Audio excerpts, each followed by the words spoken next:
বেলাল খান ও আলম খান বাজারে যাচ্ছেন ব্যস্ততম সড়ক পার হয়ে। আপাত দৃষ্টিতে এটিকে সড়ক দেখালেও প্রকৃতপক্ষে এখানে ছিল একটি খাল। বরিশাল নগরীর অতি গুরুত্বপূর্ণ ও বিখ্যাত ভাটারা খালের বর্তমান চিত্র এখানে।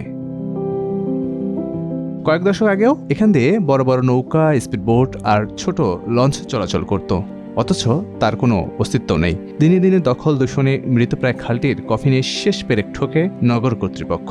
কিন্তু কিভাবে? একটা খাল ছিল এবং প্রচুর পানি, জোয়ার ভাটা চলতো এখান থেকে, নৌকাও আমরা দেখছি এখান থেকে নৌকা চলতো। কিন্তু এখন হিরণ ভাইয়ের সময় আমাদের এখানে এই খালটা ভরাট করা ঠিক না, জাস্ট উপরের দিকে রাস্তা বানিয়ে নিচে পানি ঠিকই চলাচল করতো। এটা আগে একটা খাল ছিল, যার নাম ছিল ভাটার খাল। জেলা স্কুল হইতে একটা নদীর পার পর্যন্ত চলে গেছে, ঠিক আছে। এটা হিরণ মিয়ার আমলে পরিষ্কার করিয়ে রাস্তা করছে। শুধু ভাটারা খাল নয়, জেলে খাল, ব্রিজের উপর দাঁড়িয়ে স্মৃতি রোমন্থন ছাড়া আর কিছুই নেই নাজিরের পুল এলাকার জাকির হোসেনের। নগরীর বাণিজ্যিক প্রসার ঘটেছিল এই খালের উপর নির্ভর করে।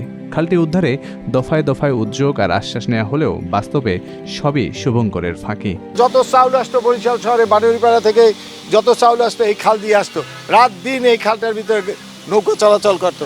আর এখন এই খালের যে পরিস্থিতি, এটা পানিও মনে করেন মানুষের দেখলে ঘৃণা করে। কেন? এটা নিষ্কাশনে সরকারের কোনো উদ্যোগ নেই, সরকারের কোনো কিছু নেই। এটা সরকারের করার দায়িত্ব, আমরা সহযোগিতা করার দায়িত্ব। ব্রিটিশ আমলের ভূমি ম্যাপে বরিশাল শহর গড়ে ওঠা এলাকায় ১০৮টি খালের তথ্য পাওয়া যায়। পাকিস্তান আমলে যা গিয়ে দাঁড়ায় ৪৬টিতে। ১৯৭১ সালে বাংলাদেশ স্বাধীন হওয়ার পর ২২টি খালের অস্তিত্ব ছিল। বিগত ৫৪ বছরে সেগুলো মরে যেতে যেতে হাতে গোনা কয়েকটি খাল টিকে আছে কোনো রকমে। খালগুলো মরে যাওয়ায় শহরে জলাবদ্ধতা যেমন বেড়েছে, তেমনি রোগ জীবাণু, মশার উপদ্রবে অস্থির বাসিন্দারা। মশার পরিমাণের কথা বললে শেষ করা যাবে না। মশা প্রচুর পরিমাণ। এই যে ময়লা ফলার কারণে খাল পয়নিষ্কার হয় না এখন পর্যন্ত। প্রত্যেকটা লোকই খালি খাল পয়নিষ্কার করে, কিন্তু খাল আসলেই পয়নিষ্কার হয় না।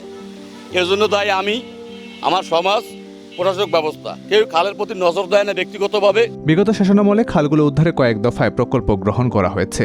এর মধ্যে 7টি খাল পরিচ্ছন্নতার আওতায় নিয়ে আসা হয়। তবে পরিচ্ছন্নতার কয়েকদিনের মধ্যেই পুনরায় খালগুলো আবারও দখল দূষণে পরিত্যক্ত হয়ে পড়ে। খাল রক্ষায় সংশ্লিষ্ট দফতর যেমন উদাসীন, নগরীর বাসিন্দারাও দখল দূষণ চালিয়ে যাচ্ছেন। পরিচ্ছন্ন করার পরবর্তীতে দেখা যায় কি যে 6 মাস কিংবা 5 মাস এরকম একটা সময় পর কিন্তু সেটা কিন্তু পূর্বের ন্যায় কিন্তু আবারও কিন্তু সেটা নোংরা হয়।